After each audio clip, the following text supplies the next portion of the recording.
week 10 more concussion cases that need review. Landover, Maryland, AP. With all of the supposed improvements in how the NFL deals with players' head injuries, after scrutiny from Congress, then lawsuits, there still are curious cases that pop up, including at least 3 this week.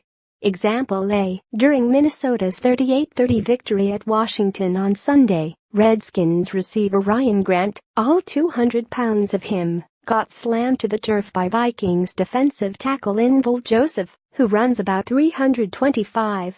Fairly quickly, the Redskins announced Grant was being checked for a concussion, which made sense, given what the impact looked like.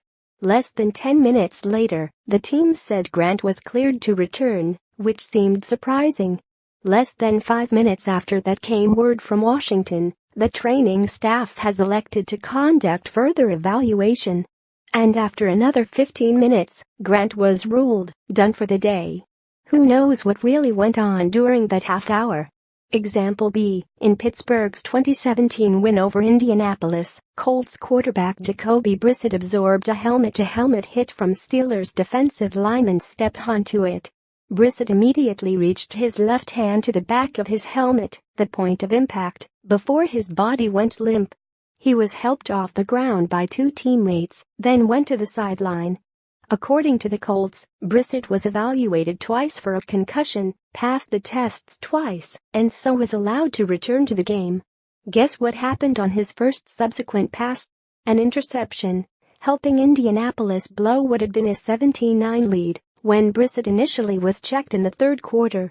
Adding to the mystery, Brissett wasn't allowed to speak to the media after the game because the Colts said he developed concussion symptoms once he was in the locker room for several minutes.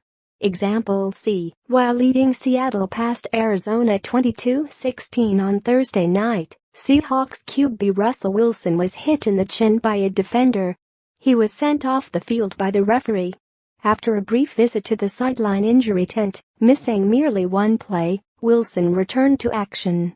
The NFL has said it will review whether the Seahawks followed the proper concussion protocol. Now the league has a couple of other instances to review too. In case you missed it, here are the other top topics after the NFL season's 10th Sunday. QB questions for all the teams unable to put a reliable quarterback on the field. The Browns, who fell to 0-9 with a 38-24 loss to Detroit, come to mind, as do the Texans and Cardinals. Although it's due to injuries in their cases, the Minnesota Vikings find themselves with 2 QBs and a choice to make. The Vikings offense overwhelmed the Redskins behind Case Keenum's career-high 4 TD tosses to 4 receivers, including 1 apiece to Stephen Diggs and Adam Thielen. And yet the biggest news might have been Teddy Bridgewater's appearance on the active roster for the first time since tearing up his knee in January 2016. Bridgewater shed tears during the national anthem, overjoyed to be in uniform. So who will start now for Minnesota, 7-2 and leading the NFC North?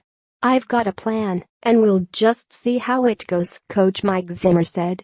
Not very special teams or defensive 41-16 home loss to Tom Brady, and the Patriots extended Denver's skid to 5 games. Led by Von Miller, the Broncos, 3-6, used to have a stingy defense, but not anymore. They've been outscored 165-68 during the recent rut. And Denver was downright amateur on special teams against New England. Isaiah McKenzie's muffed punt set up 1 TD for the Patriots. New England's Dion Lewis returned a kickoff 103 yards for a score. Denver's Riley Dixon had a punt blocked, leading to a field goal. A 12-men on the field flag on a punt allowed the Pats to extend a drive that ended with a touchdown. Half-dozen sacks. Falcons' D. Adrian Claiborne 6 sacks in Atlanta's 27-7 win over Dallas, tied for the second most in a game since 1982. Hall of Famer Derek Thomas once had 7. We have a winner, so the 0-16 watch is now on only for Cleveland. The San Francisco 49ers finally gave Kyle Shanahan his first victory as an NFL head coach, 31-21 over the New York Giants. The Niners are now 1-9. The Giants, and who knows how much longer he'll be there, Ben McAdoo, are 1-8. Stat of the week: easy to overlook in a game with a finish as outlandish as they come. Jaguars RB Corey Grant's 56-yard TD run on a fake punt way back in the first quarter of Jacksonville's 2017 OT victory over the Los Angeles Chargers is worth noting.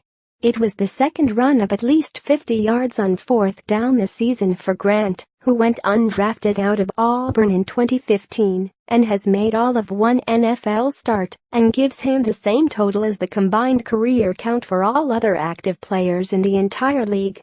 For more NFL coverage, http://www.pro32.ap.org and http://www.twitter.com/AP_NFL